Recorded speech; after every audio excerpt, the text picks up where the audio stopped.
Le jour de mes 30 ans, j'ai vu sur Instagram que ma famille avait offert un voyage surprise à Paris à ma sœur. Ma mère a commenté, c'est la seule qui fait notre fierté. J'ai souri, je me suis connecté au compte bancaire, et j'ai cliqué sur retirer. C'est la seule qui fait notre fierté. Je fixais ces mots sur l'écran de mon téléphone, mon gâteau pour mes 30 ans posé, intact, devant moi. Ma mère avait commenté la publication Instagram de ma sœur Chloé, une photo d'elle tout sourire à l'aéroport, valise à la main, prête pour un voyage surprise à Paris que nos parents venaient de lui offrir. La publication était remplie d'émojis cœur et de points d'exclamation, et en dessous, des dizaines de commentaires de félicitations de la part de la famille et des amis. Je m'appelle Amélie, et ce jour-là, j'ai eu 30 ans dans un appartement tranquille à Lyon. Je travaillais comme délégué pharmaceutique, gagnant un salaire correct, mais rien de prestigieux. Je vivais seul, assez replié sur moi-même, et j'avais passé la meilleure partie des 8 dernières années à essayer de prouver à ma famille que je comptais. Ce matin-là, je me suis réveillé en espérant un appel, un SMS, peut-être même une carte dans le courrier. Au lieu de ça, j'ai eu le silence. Puis j'ai vu cette publication Instagram. J'étais assise à ma petite table de cuisine, l'unique cupcake que je m'étais acheté à la pâtisserie d'en bas semblant de plus en plus triste à chaque minute. J'ai rafraîchi la page, comme si j'avais mal lu. Mais non, c'était bien là. Chloé, 26 ans, rayonnante comme si elle avait gagné au loto. Et le commentaire de ma mère épinglé tout en haut, bien en vue de tous. Le fait est que je n'étais pas surprise. Pas vraiment. Ça avait toujours été comme ça. Chloé était l'enfant prodige, celle qui ne pouvait rien faire de mal, celle qui recevait toute l'attention, tous les éloges, tout le soutien. Et moi. J'étais le plan de secours, celle qu'il tolérait mais ne célébrait jamais. En grandissant, Chloé a eu la meilleure chambre de la maison, les nouveaux vêtements, les cours particuliers quand elle avait des difficultés à l'école. J'ai eu les vêtements de seconde main et une tape sur la tête quand je ramenais d'excellentes notes. Quand Chloé a voulu rejoindre l'équipe de danse au collège, mes parents ont payé des leçons et des costumes coûteux sans sourciller. Quand j'ai demandé à prendre des cours de photographie au lycée, mon père m'a dit que nous n'en avions pas les moyens et que je devrais me concentrer sur des choses plus pratiques. J'ai travaillé dans une épicerie après les cours pour économiser et m'acheter un appareil photo d'occasion. Mes parents ne sont jamais venus à la petite exposition où mes photos étaient présentées, mais ils ont assisté à chaque récital de danse de Chloé, assis au premier rang avec des fleurs. J'ai appelé ma mère cet après-midi-là, juste pour voir si elle avait oublié. Le téléphone a sonné 4 fois avant qu'elle ne décroche. « Oh, Amélie. »« Salut, » dit-elle, la voix distraite. « Je suis à l'aéroport avec ta sœur. Je peux te rappeler. »« C'est mon anniversaire, maman. » Il y eut une pause. Je pouvais entendre l'agitation du terminal en arrière-plan, les annonces résonnant dans les haut-parleurs. « Oh, c'est vrai. Joyeux anniversaire, ma chérie. Écoute, on est sur le point d'embarquer. Je t'appellerai plus tard. D'accord ? » Elle a raccroché avant que je puisse répondre. J'ai posé le téléphone et j'ai de nouveau regardé le cupcake. Puis j'ai ouvert mon ordinateur portable et je me suis connecté au compte bancaire joint que je partageais avec mes parents. Le compte auquel je contribuais depuis 6 ans. Ça a commencé quand mon père a eu une alerte de santé. Il avait besoin d'une opération et les factures médicales se sont vite accumulées. Mes parents n'avaient pas une bonne mutuelle et ils croulaient sous les dettes. Je venais de décrocher mon premier gros poste de commercial et je voulais aider. Alors, j'ai mis en place des virements automatiques, 500 € par mois, directement de mon salaire vers leur compte. Ce n'était pas énorme, mais au fil des ans, ça a fini par faire une somme. Je me suis dit que c'était le moins que je puisse faire. C'étaient mes parents, après tout. Sauf qu'ils ne l'ont jamais mentionné. Pas une seule fois. Ils ne m'ont jamais remercié, n'ont jamais reconnu l'aide. Et quand j'en ai parlé nonchalamment lors d'un repas de famille il y a 2 ans, ma mère a balayé ça d'un revers de la main comme si de rien n'était. « Oh, c'est gentil de ta part, Amélie. Mais on s'en sort très bien. Vraiment. Très bien. » Ils s'en sortaient très bien. Et pourtant, les voilà en train de dépenser ce que je ne pouvais qu'imaginer être plusieurs milliers d'euros pour un voyage spontané à Paris pour Chloé. J'ai fait le calcul dans ma tête. 6 ans, 500 € par mois. Ça faisait 36 000 €. 36 000 € que je leur avais donnés. Pensant que j'aidais, pensant que ça signifierait peut-être quelque chose. J'ai cliqué sur l'historique du compte, mon estomac se nouant à chaque ligne. Il y avait les dépenses habituelles, courses, factures, mensualité de la voiture. Mais ensuite, je l'ai vu. Un débit de 4 000 € intitulé Agence de voyage. Un autre de 1 500 € intitulé Shopping boutique. Et le mois dernier, un virement de 10 000 € sur le compte personnel de Chloé avec la mention en cadeau. Ils avaient utilisé mon argent. Pas pour les factures, pas pour les urgences, mais pour Chloé. Je me suis rassise sur ma chaise, les mains tremblantes. Je me sentais comme une idiote. Toutes ces années, tout cet argent, et il ne faisait que le transférer à ma sœur pendant que moi je tirais le diable par la queue, vivant au jour le jour, sautant les vacances et les nouveaux vêtements parce que je voulais m'assurer qu'ils allaient bien. J'ai pensé à toutes les fois où j'avais dit non à des week-ends avec des collègues parce que je ne pouvais pas me le permettre. La fois où j'avais mangé des nouilles instantanées pendant 2 semaines d'affilée parce que ma voiture avait besoin de réparation et que je ne voulais pas toucher à mon fonds d'urgence. Les innombrables sacrifices que j'avais faits pendant que mes parents traitaient Chloé comme une reine avec mon argent. J'ai de nouveau regardé le cupcake.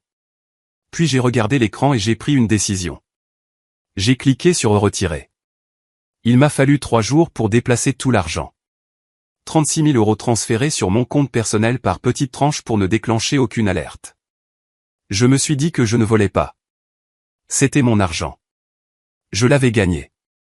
Je l'avais donné librement, certes, mais ils m'avaient menti. Ils avaient profité de moi. Alors, je le reprenais. La culpabilité m'a frappé par vagues au début. Je restais éveillé la nuit, fixant le plafond, me demandant si j'étais mesquine, si je réagissais de manière excessive. Mais ensuite, je me souvenais du commentaire de ma mère sur cette publication Instagram. C'est la seule qui fait notre fierté. Et la culpabilité s'évaporait, remplacée par quelque chose de plus dur, de plus froid. Je n'ai dit à personne ce que j'avais fait. Ni à mes amis, ni à mes collègues. J'ai juste continué à aller au travail, à vivre ma vie, à prétendre que tout était normal. Mais à l'intérieur, je me sentais différente, plus légère peut-être, ou peut-être simplement plus en colère. Chloé m'a appelé de Paris le 3e jour de son voyage. J'ai laissé sonner jusqu'à la messagerie. Elle a rappelé le lendemain, et le jour d'après. Finalement, j'ai répondu. Amélie, mon Dieu, il faut que tu vois cette ville. C'est incroyable. Maman et papa sont tellement généreux. On est allé au Louvre hier et ce soir on dîne dans un restaurant génial près de la Tour Eiffel. Ça a l'air sympa, ai-je dit d'un ton plat. Ça va? Tu as l'air bizarre. Je vais bien. Juste occupé. Eh bien, je voulais te remercier. Je sais que tu as aidé maman et papa, et je suis sûr que c'est en partie pour ça qu'ils ont pu faire ça pour moi.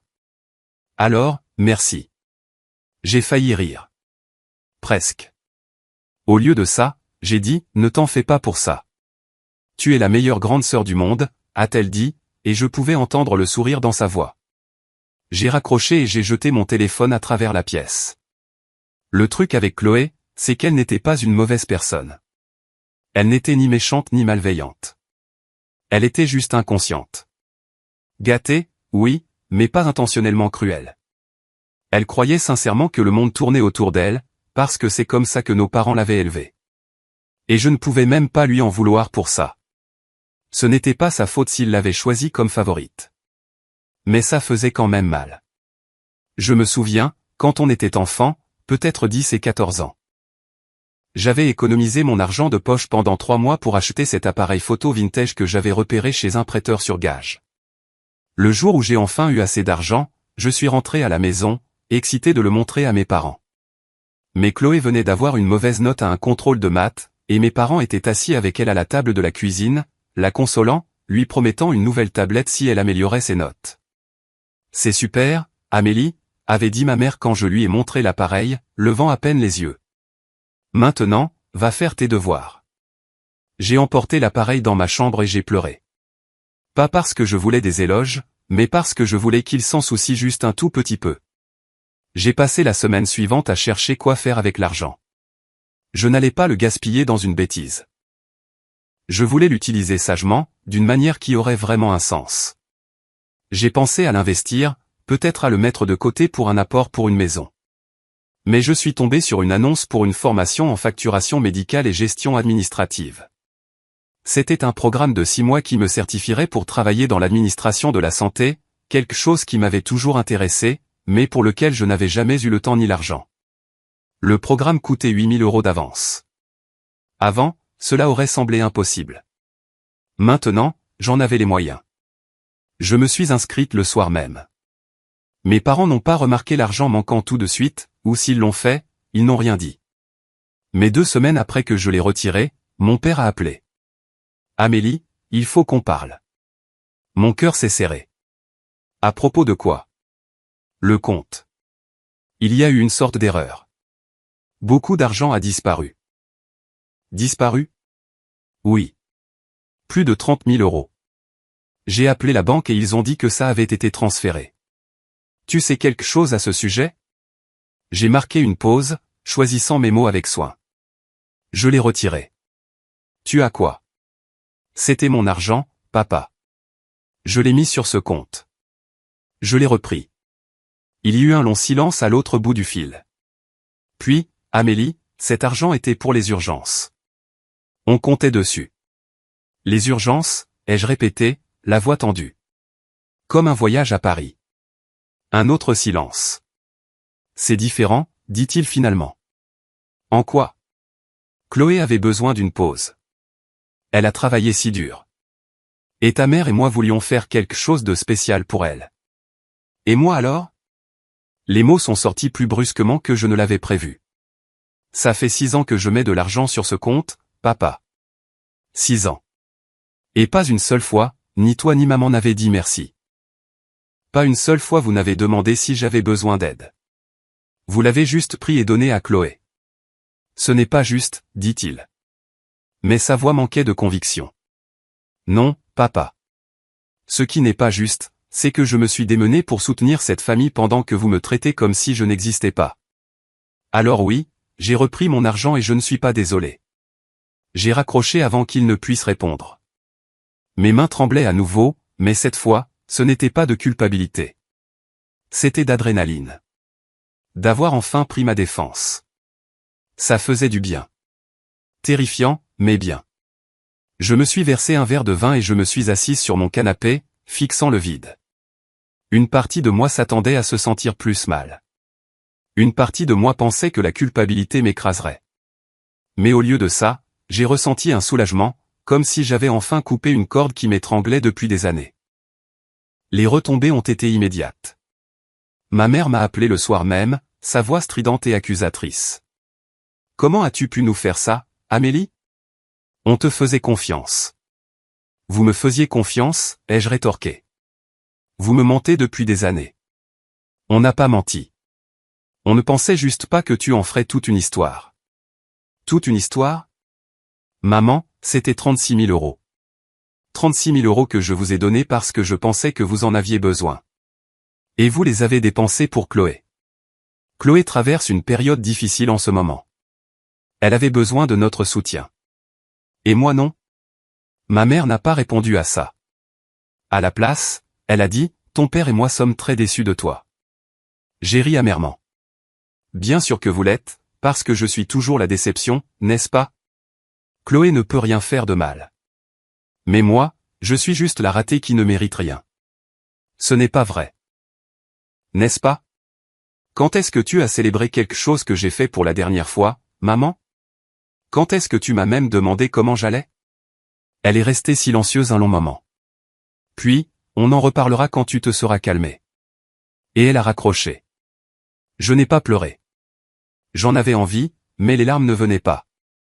À la place, j'ai ressenti cette douleur creuse dans ma poitrine, comme si quelque chose m'avait été arraché.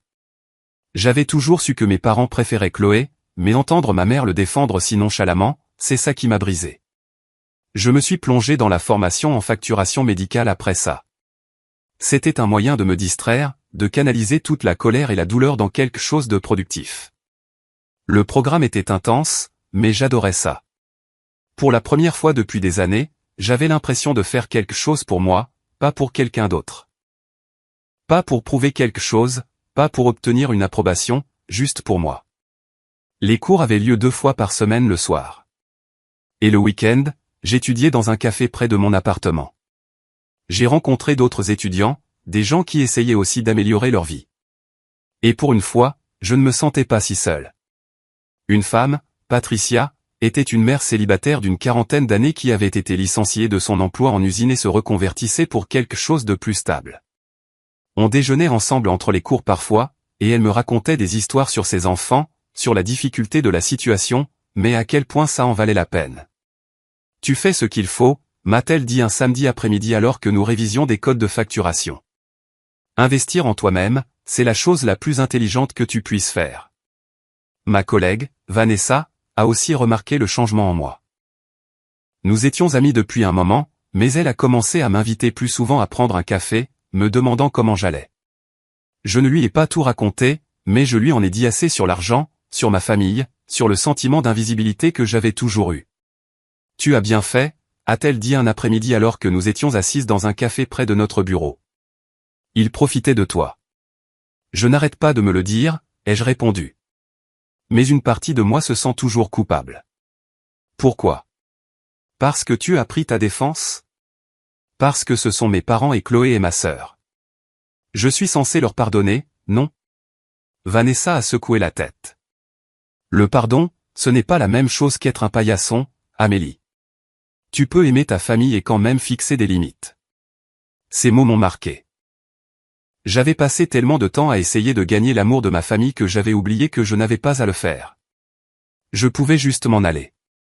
Mais s'en aller était plus facile à dire qu'à faire. Chloé est revenue de Paris 3 semaines après mon anniversaire et m'a de nouveau appelé. Cette fois, j'ai répondu. Amélie, qu'est-ce qui se passe, bon sang? Maman et papa sont furieux contre toi. J'en suis sûr.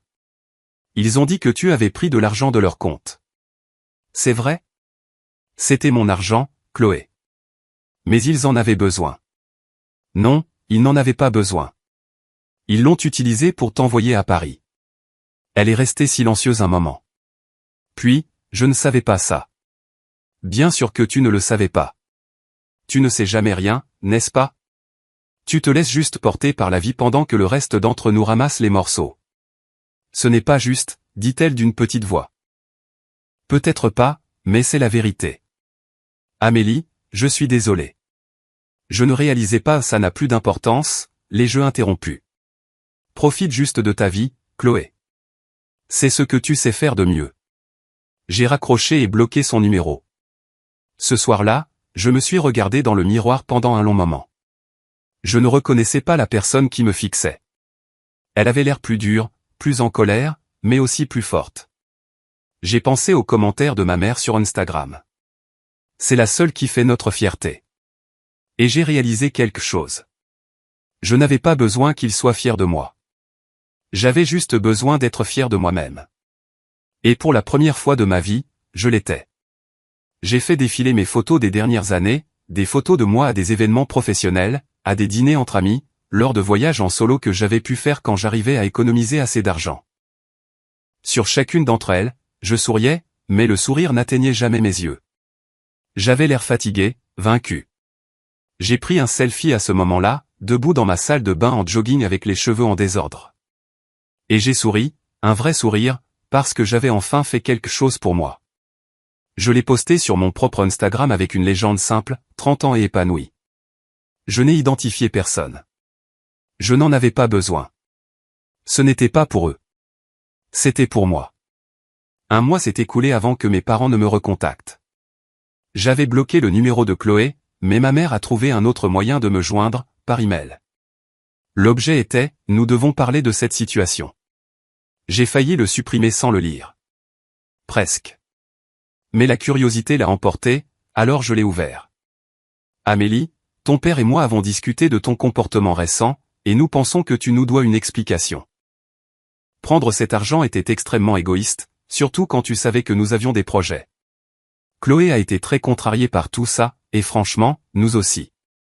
Nous t'avons mieux élevé que ça. Nous attendons que tu nous rendes l'argent immédiatement et que tu t'excuses auprès de ta sœur pour avoir gâché son expérience de voyage. Elle pleure tous les jours depuis qu'elle a découvert ce que tu as fait. La famille est censée se soutenir. Et tu nous as tous laissé tomber.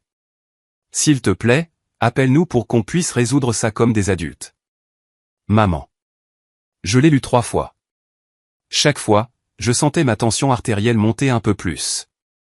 Il s'attendait à ce que je m'excuse. Il s'attendait à ce que je rende l'argent. Et d'une manière ou d'une autre, dans leur logique tordue, c'était moi qui avais gâché le voyage de Chloé. Un voyage qu'elle avait déjà fait et apprécié. Un voyage financé par mon propre argent durement gagné. J'ai tapé une réponse, mes doigts volant sur le clavier. Maman, je ne vous dois rien. Ni une explication, ni des excuses, et certainement pas cet argent. Je vous l'ai donné en toute bonne foi, croyant que vous en aviez besoin pour des factures médicales et des dépenses essentielles. Au lieu de ça, vous l'avez utilisé pour gâter Chloé tout en me traitant comme si je n'existais pas. J'en ai fini d'être votre compte en banque de secours. J'en ai fini d'être invisible. Ne me contactez plus à moins que vous ne soyez prêt à avoir une conversation honnête sur la façon dont vous m'avez traité ces 30 dernières années. Amélie. J'ai cliqué sur envoyer avant de pouvoir douter de moi. La formation en facturation médicale se passait bien. J'avais terminé 2 mois du programme et j'excellais dans tous mes cours. Patricia et moi étions devenus de véritables amis, étudiant ensemble la plupart des week-ends et partageant des histoires sur nos vies. Elle a été la première personne à qui j'ai raconté toute l'étendue de ce qui s'était passé avec ma famille. Ils ont dit quoi, a-t-elle demandé, les yeux écarquillés d'incrédulité. Nous étions assises dans le café, nos manuels étalés sur la table. Ils veulent que je m'excuse et que je rende l'argent. Ils sont fous? Apparemment. J'ai pris une gorgée de mon café. Ma mère a fait comme si j'avais commis un crime terrible. Patricia a secoué la tête. Tu sais ce que je pense? Je pense qu'il panique. Il s'était habitué à avoir ce coussin d'argent et maintenant il a disparu. Ils essaient de te faire culpabiliser pour que tu le leur rendes. Ça marche un peu, ai-je admis. Je n'arrête pas de penser à Chloé qui pleure. Chloé est une adulte. Si elle pleure, c'est parce qu'elle doit enfin faire face à la réalité. Je voulais y croire. Vraiment. Mais il y avait toujours une partie de moi qui se sentait coupable. Cette partie qui avait été entraînée depuis l'enfance à mettre tout le monde en premier, à aplanir les choses, à s'assurer que tout le monde était heureux, tout le monde sauf moi. Mon téléphone a vibré. C'était un numéro inconnu, mais j'ai reconnu l'indicatif régional. La région lyonnaise. Contre toute attente, j'ai répondu. Allô? Amélie. C'est papa. J'aurais dû raccrocher. J'aurais dû bloquer le numéro immédiatement, mais quelque chose dans sa voix m'a arrêté. Qu'est-ce que tu veux? Je veux parler. Vraiment parler. Pas me disputer, pas me battre, juste parler. J'ai hésité. Je t'écoute. L'email de ta mère était déplacé. Je le lui ai dit. Mais Amélie, tu dois comprendre d'où on vient. Cet argent, on avait des projets pour lui. Des projets qui ne m'incluaient pas, il a soupiré. Ce n'est pas si simple. En fait, papa, si. Vous avez pris mon argent et vous l'avez donné à Chloé. Vous avez laissé maman poster ce commentaire sur Instagram disant que Chloé était la seule qui vous rendait fier. Vous avez oublié mon anniversaire. C'est vraiment aussi simple que ça. On n'a pas oublié ton anniversaire. Ta mère était juste distraite par le départ de Chloé à l'aéroport. C'est pire, papa. C'est tellement pire. Vous avez choisi de prioriser Chloé par rapport à moi encore une fois, comme vous le faites toujours. Chloé a besoin de plus de soutien. Elle n'est pas aussi stable que toi. Voilà. L'excuse que j'avais entendue 1000 fois en grandissant. Chloé a besoin de plus. Chloé a des difficultés. Chloé mérite un traitement spécial. Et moi? J'étais juste censé être stable, solide, celle qui n'avait jamais besoin de rien. Je ne fais plus ça, ai-je dit doucement. Je ne vais pas continuer à me mettre le feu pour que tout le monde ait chaud. Amélie. Non, papa. C'est fini. J'ai repris mon argent et je l'utilise pour améliorer ma vie. Si vous ne pouvez pas être heureux pour moi, alors nous n'avons plus rien à nous dire. J'ai raccroché et j'ai immédiatement bloqué le numéro. Mes mains tremblaient, mais j'ai ressenti une étrange sensation de calme m'envahir. Chaque fois que je leur tenais tête, c'était un peu plus facile. La culpabilité était toujours là, mais elle était plus silencieuse maintenant, plus facile à ignorer. Vanessa a remarqué mon humeur au travail et m'a prise à part pendant notre pause déjeuner. Ça va? Tu as l'air tendu. Mon père a appelé. Oh non, que s'est-il passé? Je lui ai raconté la conversation, son excuse selon laquelle Chloé avait besoin de plus de soutien, et comment j'en avais finalement eu assez. Vanessa a écouté sans m'interrompre, puis a dit, « Tu sais ce que je pense? Je pense que tu es en deuil. » En deuil? Oui. Tu fais le deuil de la famille que tu pensais avoir ou de la famille que tu voulais avoir. Et c'est normal. C'est tout à fait normal. Mais tu ne peux pas laisser ce deuil te ramener dans leur dysfonctionnement. Elle avait raison. J'étais en deuil. Je pleurais la relation que je n'aurais jamais avec mes parents, la sororité que Chloé et moi ne partagerions jamais. Mais plus que ça, je faisais le deuil de la version de moi-même qui avait passé tant d'années à essayer de mériter un amour qui aurait dû être donné gratuitement. Ce week-end-là, j'étudiais au café quand mon téléphone a vibré avec un SMS d'un autre numéro inconnu. Cette fois, c'était Chloé. « Amélie, s'il te plaît, parle-moi. J'ai un nouveau téléphone. Je ne savais pas pour l'argent.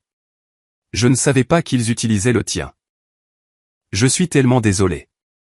On peut parler, s'il te plaît? » J'ai fixé le message pendant un long moment. Une partie de moi voulait répondre, entendre ce qu'elle avait à dire, mais une autre partie de moi, la plus forte, savait que ça ne changerait rien. J'ai répondu, « Chloé, j'ai besoin d'espace. Je ne suis pas prête à parler pour l'instant. Peut-être un jour, mais pas maintenant. » Elle a répondu immédiatement. « Je comprends. Je suis là quand tu seras prête. Je t'aime. » Je n'ai pas répondu. 3 mois après le début de ma formation en facturation médicale, quelque chose d'inattendu s'est produit. Mon instructrice, une femme nommée Diane, qui travaillait dans l'administration de la santé depuis 20 ans, m'a prise à part après le cours. « Amélie, je voulais te parler de ton travail. Tu es l'une des meilleures élèves du programme. » « Merci, ai-je dit, surprise. Je suis sérieuse. Ton souci du détail est exceptionnel, et tu as un vrai talent pour ça. As-tu réfléchi à ce que tu veux faire après avoir terminé le programme? J'espérais trouver un poste dans un hôpital ou une clinique, quelque chose de stable. Diane a souri. J'ai une amie qui travaille aux Hospices civils de Lyon. Ils cherchent quelqu'un pour rejoindre leur service de facturation. C'est un poste senior et le salaire est excellent. J'aimerais te recommander. Mon cœur a raté un battement. Vraiment? Vraiment. Je t'enverrai les détails. Tu devras passer un entretien, bien sûr, mais je pense que tu serais parfaite pour le poste. Je suis sortie du cours ce jour-là en me sentant plus légère que je ne l'avais été depuis des mois. C'était ça. C'était l'opportunité pour laquelle j'avais travaillé, et je l'avais fait toute seule, sans le soutien ni l'approbation de ma famille. En rentrant chez moi, j'ai trouvé une enveloppe glissée sous ma porte. Pas d'adresse de retour, mais j'ai reconnu l'écriture immédiatement. Celle de ma mère. Je l'ai ouverte avec des mains tremblantes. À l'intérieur, il y avait une carte d'anniversaire, avec 3 mois de retard, et un chèque de 500 €. La carte disait, « Nous sommes désolés d'avoir manqué ton anniversaire. Nous espérons que cela compensera. Bise, maman et papa. » 500 €, une fraction de ce que je leur avais donné au fil des ans, et ils pensaient que ça allait arranger les choses. J'ai déchiré le chèque et je l'ai jeté à la poubelle. L'entretien aux Hospices civils de Lyon était prévu pour le mardi suivant. J'ai passé tout le week-end à me préparer, à réviser mes cours, à pratiquer des réponses aux questions d'entretien courantes. Vanessa m'a aidé à choisir une tenue professionnelle, un blazer bleu marine et un pantalon qui me donnait l'air compétente et confiante. Le matin de l'entretien, je me suis réveillé avec des papillons dans l'estomac. C'était la plus grande opportunité que j'avais eue depuis des années, et je n'allais pas laisser mes drames familiaux me la gâcher. L'entretien s'est mieux passé que je n'aurais pu l'imaginer. La responsable du recrutement, une femme nommée Caroline, a été impressionnée par mon expérience en tant que déléguée pharmaceutique et par mon dévouement à suivre la formation en facturation médicale tout en travaillant à temps plein. Nous avons besoin de quelqu'un d'organisé, de soucieux du détail et capable de gérer des situations de haute pression, a déclaré Caroline. D'après ce que Diane m'a dit et ce que je vois ici, vous correspondez parfaitement à cette description. Merci. Je suis vraiment enthousiaste à propos de cette opportunité. Le poste est assorti d'avantages sociaux complets et le salaire de départ est de 75 000 € par an. Est-ce que cela vous convient? J'ai failli tomber de ma chaise. 75 000 €. C'était presque le double de ce que je gagnais comme délégué pharmaceutique. Cela me convient parfaitement, ai-je réussi à dire. Parfait. Je vous recontacterai d'ici la fin de la semaine avec notre décision. Je suis sorti de l'hôpital avec l'impression de flotter. C'était vraiment en train de se produire. Ma vie était en train de changer. Quand je suis retourné à ma voiture, j'avais 6 appels manqués de ma mère et 3 de mon père. Je les ai tous ignorés. Ce soir-là, Vanessa m'a invité à prendre un verre pour fêter ça. Nous sommes allés dans un bar à vin du centre-ville et je lui ai parlé de l'entretien, du salaire, de la sensation surréaliste de tout cela. « Tu le mérites », a-t-elle dit en levant son verre. « Après tout ce que tu as traversé, tu mérites quelque chose de bien. » J'attends toujours que le couperet tombe, ai-je admis. Comme si quelque chose allait mal tourner. Rien ne va mal tourner. Tu es talentueuse. Tu as travaillé dur. Et tu te mets enfin en premier. Ce n'est pas de l'égoïsme. C'est de la survie. Nous avons parlé pendant des heures et pour la première fois depuis des mois, je me sentais vraiment heureuse. Pas seulement soulagée ou vengée, mais vraiment heureuse. Quand je suis rentré ce soir-là, il y avait un autre email de ma mère. Celui-ci avait pour objet « Urgence ». Mon estomac s'est noué. Malgré tout, ils étaient toujours mes parents. Si quelque chose n'allait vraiment pas, je devais le savoir. J'ai ouvert l'email. Amélie, nous devons parler immédiatement. Ton père a perdu son emploi la semaine dernière et nous sommes en grave difficulté financière. Nous avons besoin de cet argent. Ce n'est pas une demande. C'est une véritable urgence. Nous pourrions perdre la maison. S'il te plaît, appelle-nous dès que tu auras ce message. Maman. Je l'ai lu 2 fois. Mon bonheur de la soirée s'est dissipé. Mon père avait perdu son emploi. Il pourrait perdre la maison. Et d'une manière ou d'une autre, c'était ma responsabilité. Sauf que ce n'était pas le cas. Je leur avais donné 36 000 € en 6 ans. Ils l'avaient utilisé pour des voyages de luxe et des cadeaux pour Chloé au lieu de l'économiser pour de vraies urgences. C'était la conséquence de leur choix, pas des miens. Mais la culpabilité était écrasante. C'étaient mes parents. Peu importe à quel point ils m'avaient maltraité, est-ce que je voulais vraiment qu'ils perdent leur maison? J'ai appelé Vanessa. Ils disent que c'est une urgence. Je lui ai dit que mon père avait perdu son emploi. Il pourrait perdre la maison. Amélie, écoute-moi très attentivement. Ce n'est pas ton problème. Mais et s'ils disent la vérité? Et s'ils sont vraiment en difficulté? Alors ils doivent se débrouiller comme des adultes. Ils peuvent déménager dans plus petit. Ils peuvent trouver de nouveaux emplois. Ils peuvent demander de l'aide à Chloé. Tu n'es pas leur filet de sécurité. Tu leur as donné 36 000 € et ils l'ont gaspillé. S'ils sont en difficulté financière maintenant, c'est de leur faute. Je sais que tu as raison. Je le sais, mais rien. Tu es sur le point de commencer un nouveau travail incroyable. Tu te construis une vie. Ne les laisse pas te tirer vers le bas. J'ai pris une profonde inspiration. Tu as raison. Tu as absolument raison. Après avoir raccroché avec Vanessa, j'ai répondu à l'email de ma mère. Maman, je suis désolé d'apprendre pour le travail de papa, mais je ne peux pas vous aider financièrement. Je vous ai donné 36 000 € au fil des ans et vous avez choisi de les dépenser pour des choses qui n'étaient pas des urgences. J'ai ma propre vie à gérer maintenant. Je vous suggère de parler à Chloé pour qu'elle vous aide, puisqu'elle est la seule fille qui vous a toujours importé. Bonne chance. Amélie. J'ai cliqué sur envoyer et j'ai éteint mon téléphone. 3 jours plus tard, j'ai reçu l'appel de Caroline. J'avais obtenu le poste. J'ai commencé à pleurer là, dans mon salon. Des larmes de joie. Des larmes de soulagement. Des larmes pour tout ce que j'avais traversé pour arriver à ce moment. Je l'avais fait. Je l'avais vraiment fait. J'ai d'abord appelé Patricia pour lui annoncer la nouvelle. Elle a crié si fort que j'ai dû éloigner le téléphone de mon oreille. « Je suis tellement fière de toi », a-t-elle dit. « Ce n'est que le début, Amélie.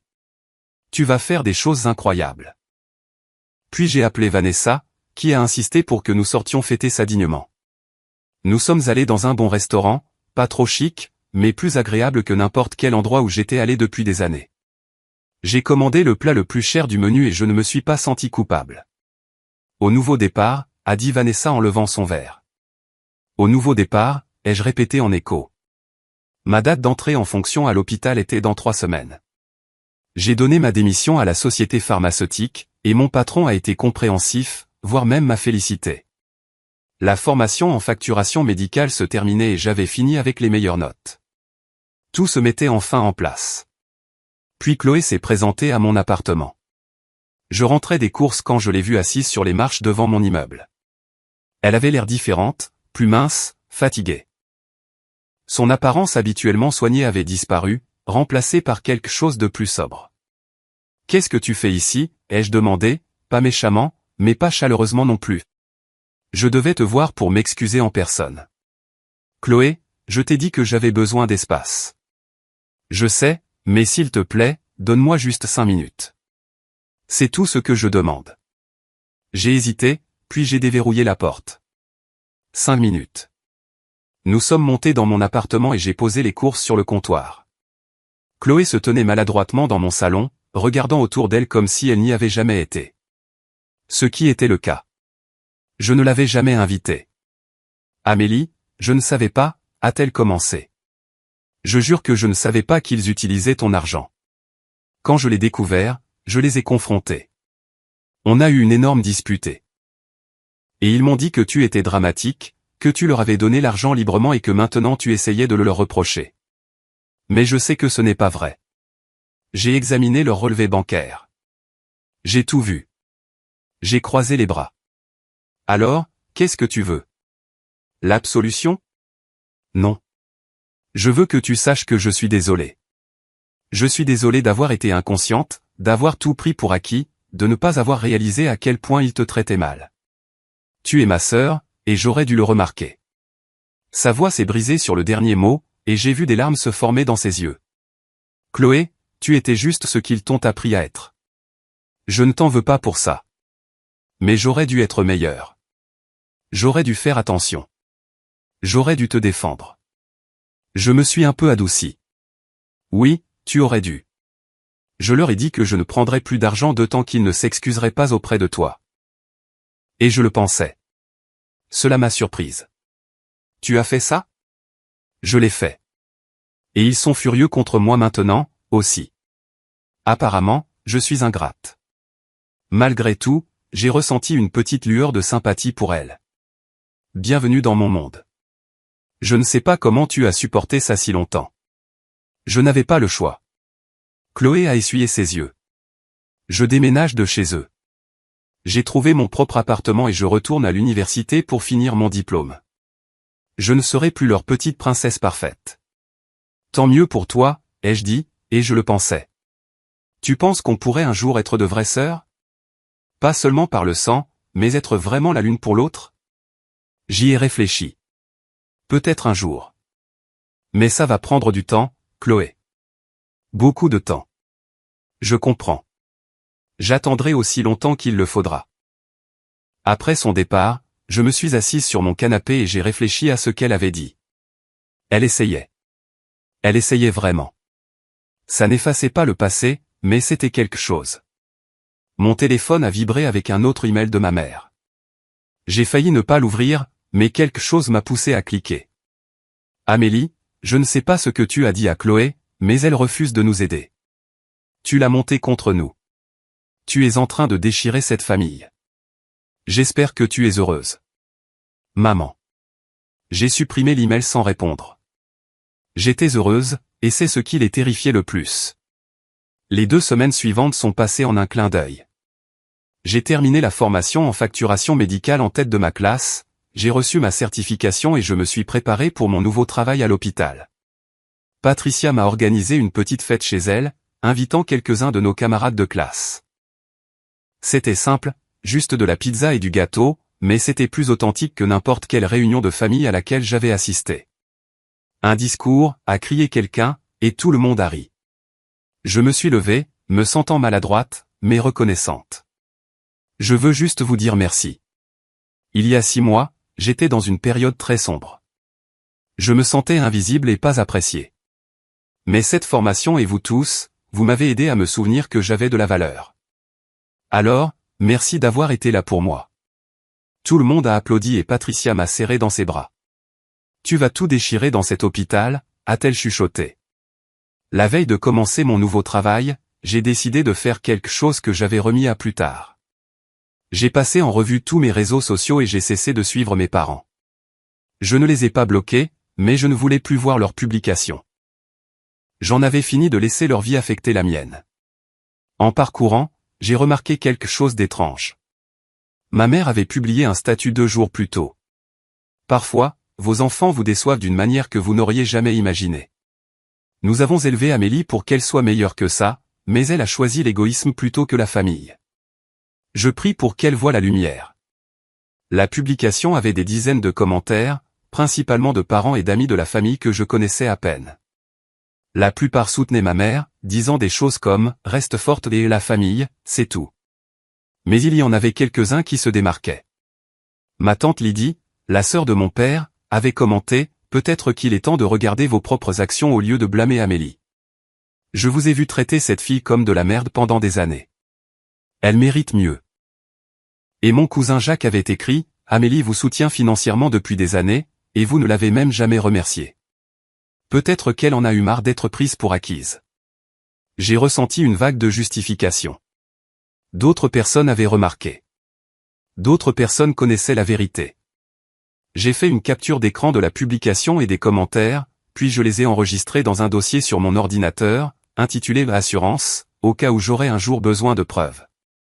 Mon premier jour aux Hospices civils de Lyon a été angoissant mais exaltant. Caroline m'a fait visiter, m'a présenté à l'équipe et m'a donné un aperçu complet de mes responsabilités. Le service était occupé mais organisé, et tout le monde semblait vraiment accueillant. Tu t'en sortiras très bien, a dit Caroline en me laissant à mon nouveau bureau.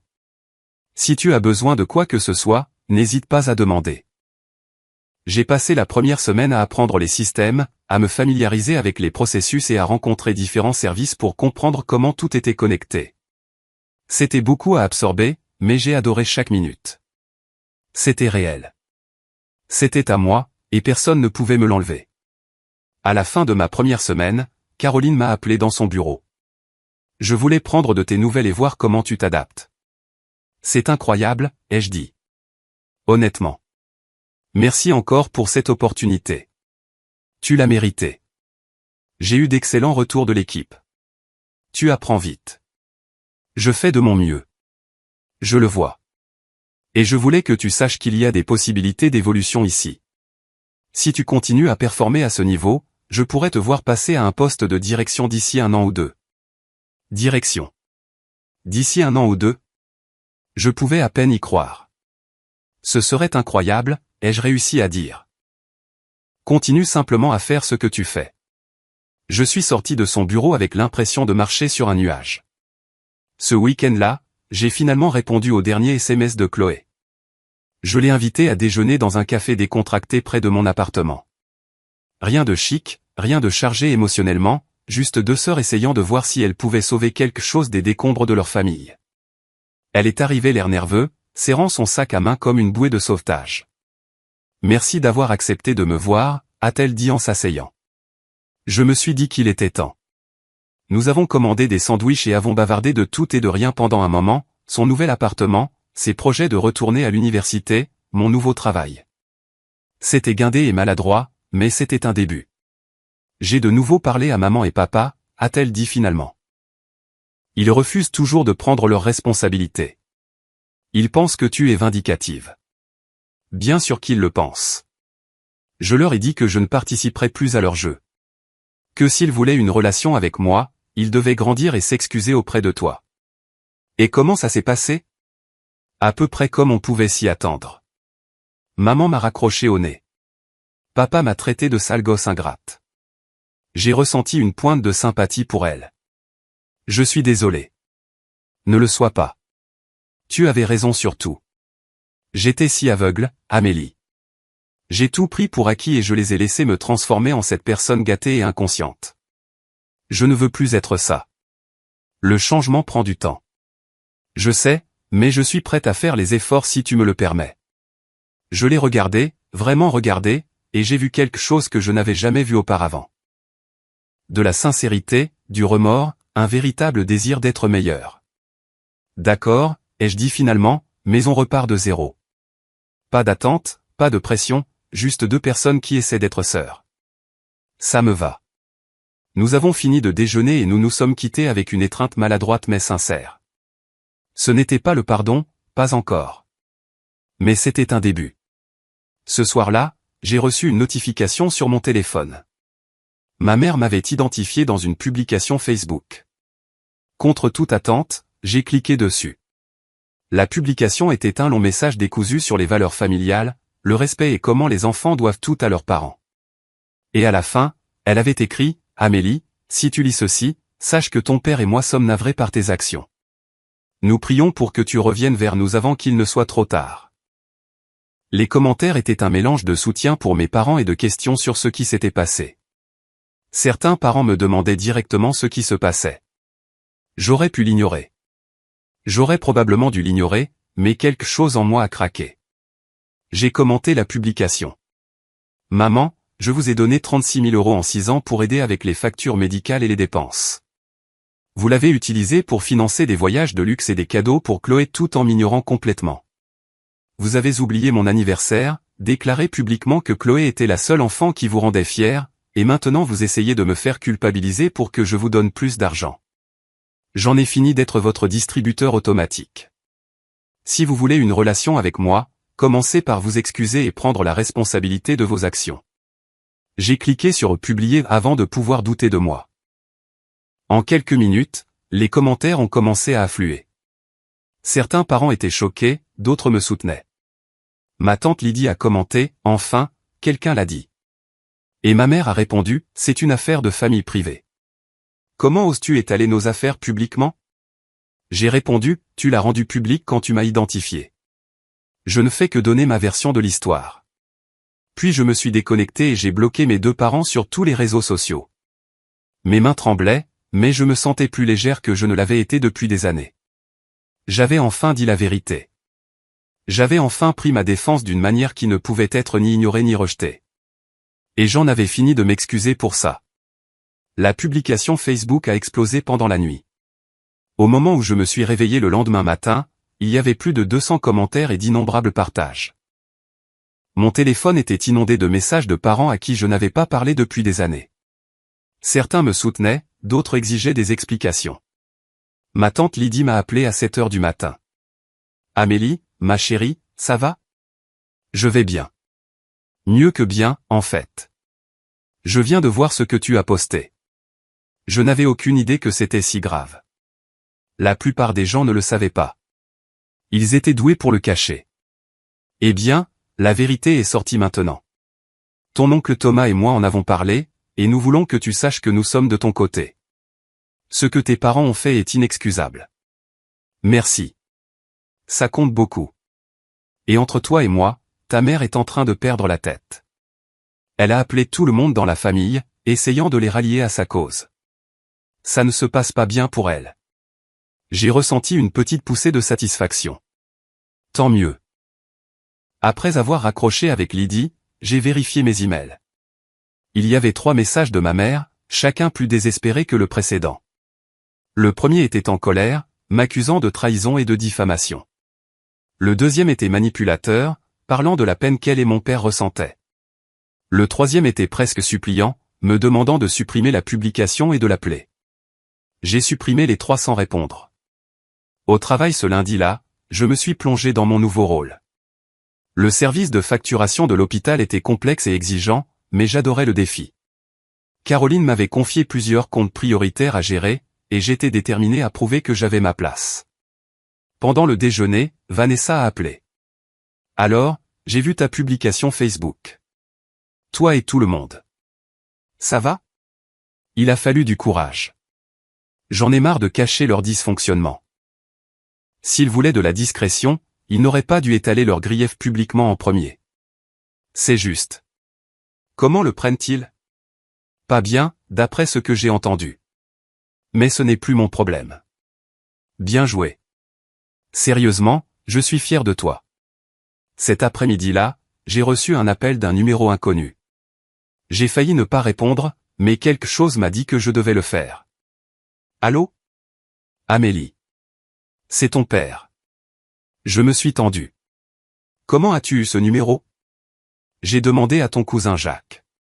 S'il te plaît, ne raccroche pas, je n'ai rien dit, attendant. Ta mère est hors d'elle.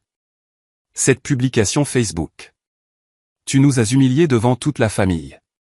Vous vous êtes humiliés vous-même. J'ai juste dit la vérité. Il faut qu'on se voie. Il faut qu'on résolve ça. Il n'y a rien à résoudre, papa. Maman et toi avez fait vos choix. J'ai fait les miens. C'est fini. Amélie, s'il te plaît.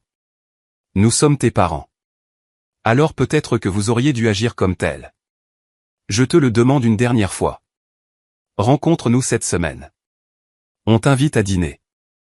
On en parlera comme des adultes. J'ai failli rire. Comme des adultes. Papa. Les adultes n'oublient pas l'anniversaire de leur fille. Les adultes ne volent pas l'argent d'un enfant pour en gâter un autre. Les adultes assument la responsabilité de leurs actes. Nous sommes prêts à admettre que nous avons fait des erreurs. Ça m'a arrêté. Vous êtes prêts à l'admettre? Oui. Nous savons que nous n'avons pas été parfaits. Nous voulons arranger les choses. Je suis resté silencieuse un long moment, réfléchissant. Une partie de moi voulait refuser, garder le mur. Mais une autre partie, celle qui se souvenait encore d'être une petite fille qui voulait juste que ses parents l'aiment, se demandait si peut-être, juste peut-être, ils étaient sincères. D'accord, un dîner. Mais je choisis l'endroit et Chloé vient aussi. Pourquoi Chloé doit-elle être là? Parce qu'elle fait aussi partie de cette famille, et elle mérite d'entendre ce que vous avez à dire. Il a hésité. D'accord. Quand? Vendredi soir, 18h. Je t'enverrai l'adresse par SMS.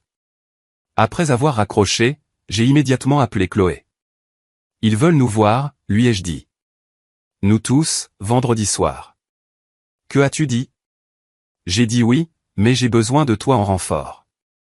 Bien sûr, je serai là. Et Chloé, ne leur dis pas de quoi on a parlé. Je veux voir s'ils vont vraiment être honnêtes ou si c'est juste une autre manipulation. Compris. J'ai passé les jours suivants à me préparer pour le dîner. J'ai fait une liste de tout ce que je voulais dire, de tous les griefs que j'avais enfouis au fil des ans. Je n'allais pas crier ni pleurer. J'allais être calme, clair et ferme. Ils allaient m'entendre, qu'ils le veuillent ou non. Vendredi est arrivé plus vite que prévu. J'ai choisi un restaurant tranquille dans le centre-ville de Lyon, assez public pour qu'ils ne puissent pas faire de scène, mais assez privé pour une conversation sérieuse. Je suis arrivé en avance et j'ai pris une table dans un coin. Chloé est arrivée 15 minutes avant nos parents, l'air nerveux. Ça va, a-t-elle demandé. Ça ira. À 18h précise, mes parents sont entrés. Ma mère avait l'air plus âgée que dans mes souvenirs, son visage crispé par le stress. Mon père avait perdu du poids, ses épaules voûtées comme s'il portait quelque chose de lourd. Ils se sont assis en face de nous et pendant un moment, personne n'a parlé. Finalement, mon père s'est raclé la gorge. Merci d'avoir accepté de nous rencontrer. Allons droit au but, ai-je dit. Vous vouliez parler, alors parlez. Ma mère a joint ses mains sur la table. Amélie, nous te devons des excuses. J'ai attendu.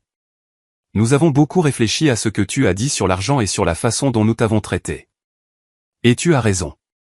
Nous n'avons pas été justes avec toi. Continue. Nous nous sommes toujours plus inquiétés pour Chloé parce qu'elle avait des difficultés avec des choses que tu semblais gérer facilement. Tu as toujours été si indépendante, si capable.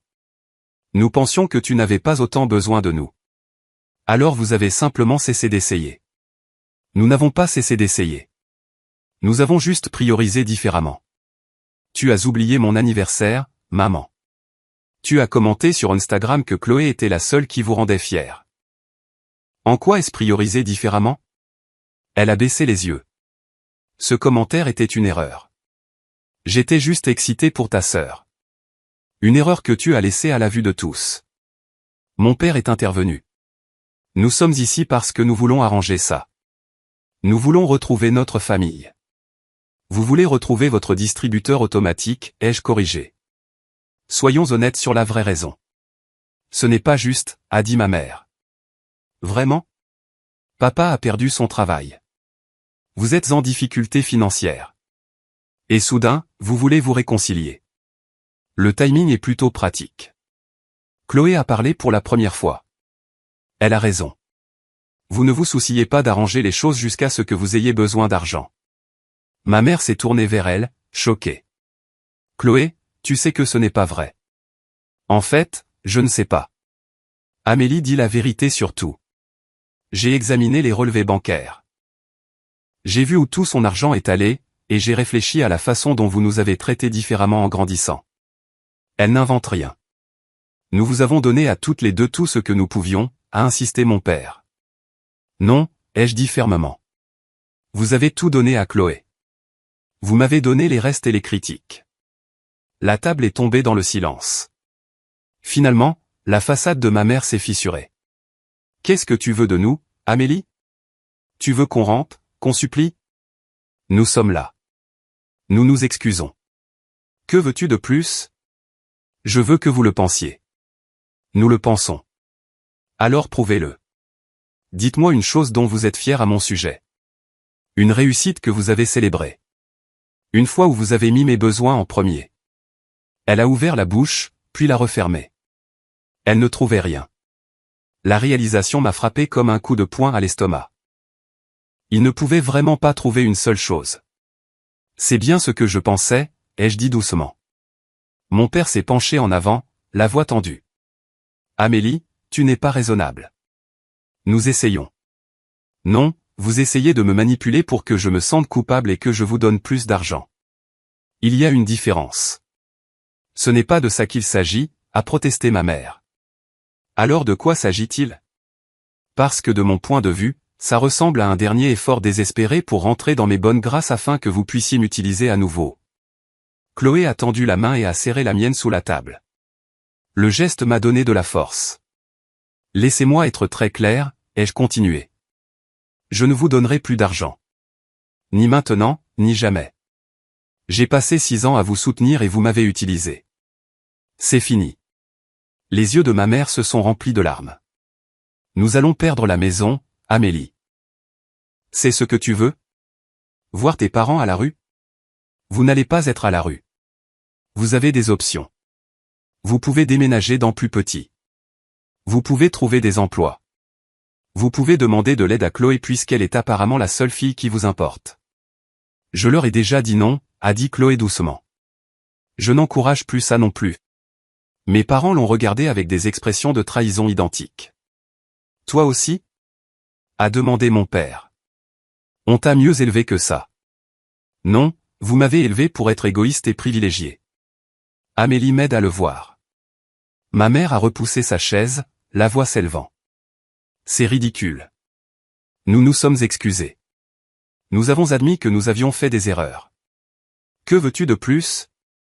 Je veux que vous compreniez pourquoi ce que vous avez fait était mal. Je veux que vous reconnaissiez que vous m'avez blessé, pas seulement dire pardon parce que vous pensez que c'est ce que je veux entendre. Très bien. Tu veux des détails? Nous sommes désolés d'avoir oublié ton anniversaire. Nous sommes désolés de ne pas avoir célébré tes réussites. Nous sommes désolés d'avoir utilisé ton argent. C'est ça que tu voulais entendre? Dites-le comme si vous le pensiez. Le visage de ma mère s'est durci. J'ai dit tout ce que j'avais à dire. Si ça ne te suffit pas, alors je suppose que nous en avons fini ici. Elle s'est levée, attrapant son sac à main. Mon père a regardé entre nous, partagé. Tu viens? Lui a-t-elle demandé. Il s'est levé lentement. Amélie, j'espère que tu reconsidéreras. La famille est importante. La famille est importante, ai-je convenu. C'est pourquoi je ne vous laisserai plus abuser de moi. Ils sont partis sans un autre mot. Chloé et moi sommes restés assis en silence pendant un moment. Eh bien, ça s'est passé à peu près comme prévu, a-t-elle finalement dit. Ouais. Ça va? Ça va, en fait. Je leur ai donné une chance. Ils l'ont gâché. C'est de leur faute. Nous avons commandé le dîner et avons passé l'heure suivante à parler de tout sauf de nos parents. Chloé m'a parlé de son nouvel appartement, des cours qu'elle prévoyait de suivre. Je lui ai parlé du travail, de mes projets pour l'avenir. Pour la première fois de notre vie, nous étions juste deux sœurs qui dînaient. Pas de compétition, pas de favoritisme, pas de drame, juste nous. Quand nous avons quitté le restaurant, Chloé m'a serré fort dans ses bras. Merci de m'avoir donné une autre chance, a-t-elle dit. Merci d'être venu. Au cours des semaines suivantes, les choses se sont installées dans une nouvelle normalité. J'ai excellé dans mon travail, impressionnant Caroline et le reste de l'équipe par mon éthique de travail et mon souci du détail. L'environnement hospitalier me convenait, et je trouvais une réelle satisfaction à savoir que mon travail aidait les gens, même indirectement. Mes parents ont essayé de me recontacter quelques fois de plus.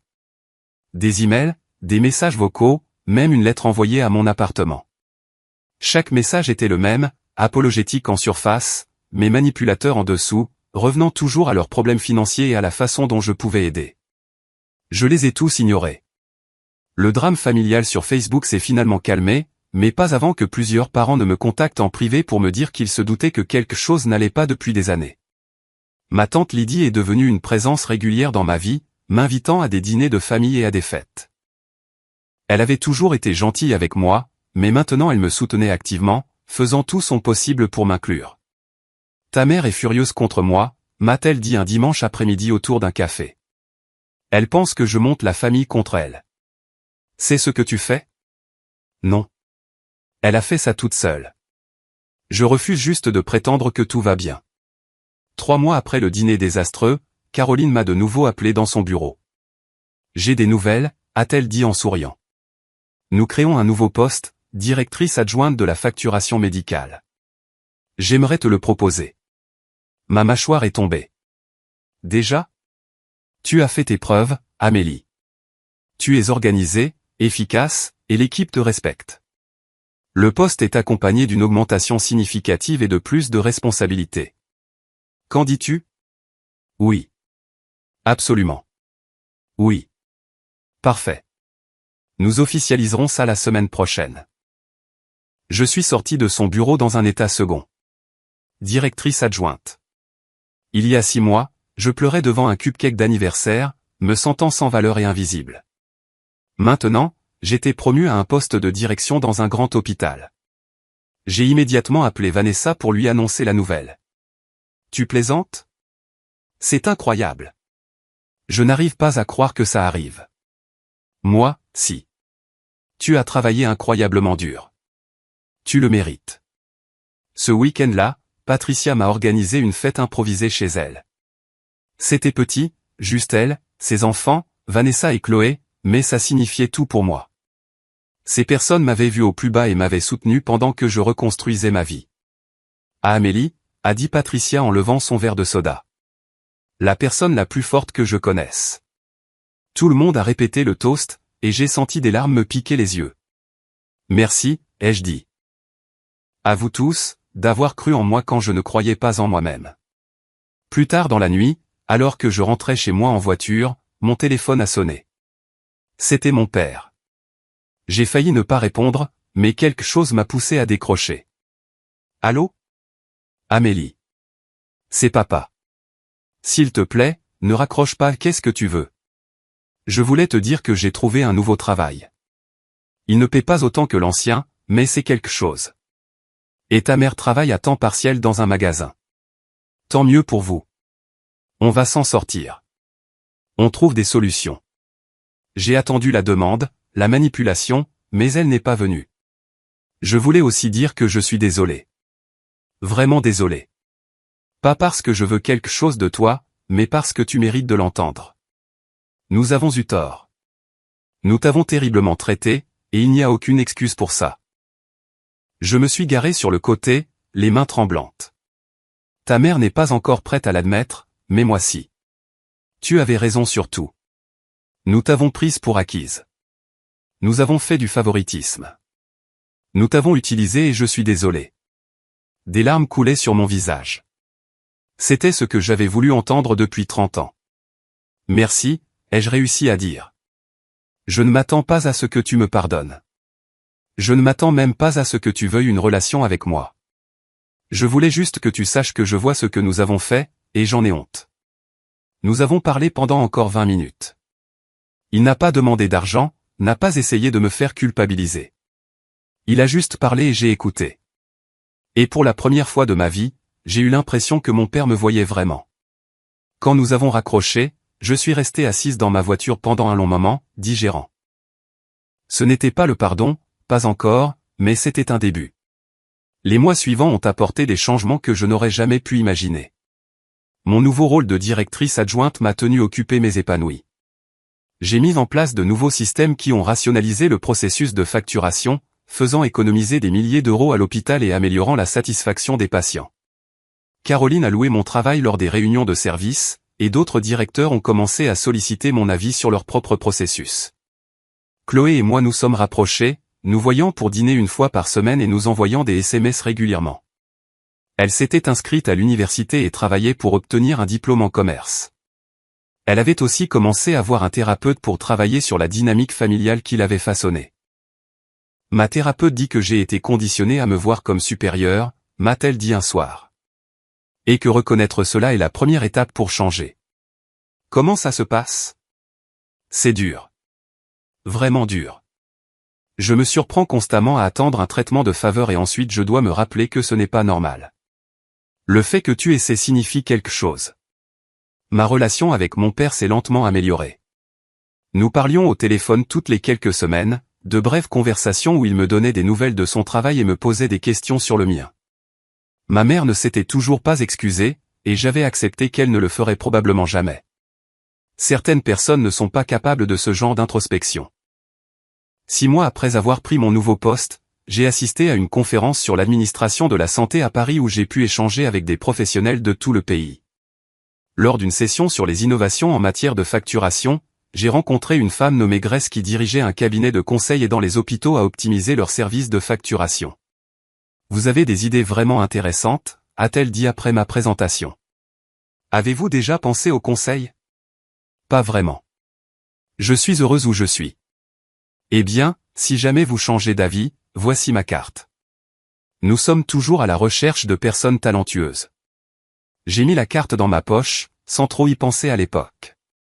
Ce Noël-là, j'ai passé les fêtes avec la famille de ma tante Lydie. C'était le premier Noël depuis des années où je me sentais vraiment accueilli et apprécié. Chloé est venue aussi, et nous avons échangé des cadeaux, ri et mangé beaucoup trop. Mes parents ont appelé le matin de Noël. Mon père m'a souhaité un joyeux Noël, et je pouvais entendre ma mère en arrière-plan, bien qu'elle ne soit pas venue au téléphone. Comment se passe ta journée, a-t-il demandé. C'est bien. Vraiment bien. Je suis content. Tu le mérites. Après avoir raccroché, je ne me sentais ni triste ni en colère. Je me sentais juste en paix. La nouvelle année a apporté plus d'opportunités. Caroline m'a approché pour me parler de la poursuite d'un master en administration de la santé. L'hôpital étant prêt à en payer la plus grande partie, je me suis inscrite à un programme en ligne, enthousiaste à l'idée de poursuivre mes études. Vanessa s'est fiancée avec son petit ami de longue date et elle m'a demandé d'être sa demoiselle d'honneur. La fille de Patricia a obtenu son diplôme de fin d'études secondaires et a décidé de poursuivre des études d'infirmière, inspirée par les histoires que sa mère et moi avions partagées sur le travail dans le domaine de la santé. Ma vie était pleine de manières que je n'aurais jamais cru possible. Un samedi après-midi de mars, je nettoyais mon appartement quand j'ai trouvé la vieille carte d'anniversaire que mes parents m'avaient envoyée. Celle avec le chèque de 500 € que j'avais déchiré. J'avais gardé les morceaux dans un tiroir, sans trop savoir pourquoi. Je les ai regardés un long moment, puis je les ai jetés à la poubelle. Je n'avais pas besoin de leur argent. Je n'avais pas besoin de leur approbation. J'avais construit une vie dont j'étais fier, entouré de personnes qui m'appréciaient vraiment. Ce soir-là, j'ai reçu un message de Chloé. Je voulais juste te dire que je suis fier de toi pour tout. J'ai souri et j'ai répondu, fier de toi aussi. Quelques jours plus tard, ma mère a finalement rompu son silence. Elle a envoyé un email sans objet. Amélie, j'ai beaucoup réfléchi. Ton père me dit que tu vas bien, et j'en suis heureuse. Je ne suis pas douée pour les excuses, et je ne sais pas si je le serai un jour, mais je veux que tu saches que je te vois maintenant. Je vois ce que nous avons fait, comment nous t'avons blessé. Je ne m'attends pas à ce que tu me pardonnes. Je voulais juste que tu saches que j'essaie d'être meilleur. Peut-être qu'un jour nous pourrons parler. Maman. Ce n'était pas l'excuse rampante dont j'avais autrefois rêvé. Ce n'était même pas une très bonne excuse, mais c'était quelque chose. J'ai répondu, merci de dire ça. Je ne suis pas prête à avoir une relation pour l'instant, mais peut-être un jour. J'espère que papa et toi allez bien. Elle a répondu, nous allons bien, et j'espère que toi aussi. C'était suffisant pour l'instant. Alors que le printemps se transformait en été, ma vie a continué à s'épanouir. L'hôpital m'a de nouveau promu, cette fois au poste de directrice des opérations de revenus, supervisant plusieurs services. Mon salaire avait presque triplé par rapport à ce que je gagnais en tant que délégué pharmaceutique, et j'avais commencé à chercher des maisons à acheter. Mes parents ont eu des difficultés pendant un certain temps après la perte d'emploi de mon père, finissant par vendre leur grande maison pour un appartement plus petit. Ils travaillaient tous les deux maintenant, vivant selon leurs moyens pour la première fois depuis des années. Selon Chloé, ils parlaient parfois de moi, exprimant des regrets sur la façon dont ils m'avaient traité, bien que ma mère ait toujours du mal à me le dire directement. Chloé a obtenu son diplôme de l'IUT avec mention et a été admise dans une grande école de commerce. Elle avait trouvé sa propre voie, indépendante des attentes de nos parents, et j'étais sincèrement fier d'elle. Les membres de la famille qui avaient pris le parti de mes parents m'ont discrètement recontacté au fil du temps, certains s'excusant, d'autres essayant simplement de reconstruire les ponts. J'ai été sélective quant aux personnes que je laissais revenir, choisissant des relations qui semblaient authentiques plutôt qu'obligatoires. Tante Lydie est restée une présence constante, et grâce à elle, j'ai renoué avec d'autres parents qui avaient toujours été gentils mais distants. J'ai découvert des cousins qui avaient eu des expériences similaires de favoritisme familial, et nous nous sommes liés autour d'histoires partagées. Un an après cet anniversaire fatidique, j'ai célébré mes 31 ans avec une fête dans ma nouvelle maison. Vanessa, Patricia, Chloé, tante Lydie et plusieurs collègues de l'hôpital sont venus. Nous avons bien mangé, bu du vin, et je me suis senti sincèrement célébré pour la première fois de ma vie. Alors que tout le monde chantait joyeux anniversaire, j'ai regardé ces personnes qui étaient devenues ma famille de cœur. Et je me suis senti submergé de gratitude. Pas pour l'épreuve que j'avais endurée, mais pour la force que j'avais trouvée en moi pour me battre. Mes parents n'ont jamais retrouvé la stabilité financière qu'ils avaient connue auparavant. Le nouveau travail de mon père payait considérablement moins, et le poste de ma mère dans le commerce de détail était à temps partiel et sans avantages sociaux. Ils vivaient modestement, ce qu'ils n'avaient jamais eu à faire lorsqu'ils avaient accès à mon argent. Les voyages somptueux et les cadeaux coûteux pour Chloé sont devenus impossibles. Et selon ma sœur, ils avaient dû apprendre à gérer un budget pour la première fois depuis des décennies. Chloé m'a dit que notre mère se plaignait constamment de devoir découper des bons de réduction et de faire les soldes, bien qu'elle n'ait jamais reconnu qu'elle avait autrefois un coussin confortable grâce à mes contributions. Mon père semblait avoir véritablement changé, acceptant la responsabilité de leur situation. Mais ma mère continuait à faire des commentaires subtils aux parents sur la difficulté des choses, toujours avec un sous-entendu suggérant que j'aurais pu éviter leurs difficultés si j'avais été moins égoïste.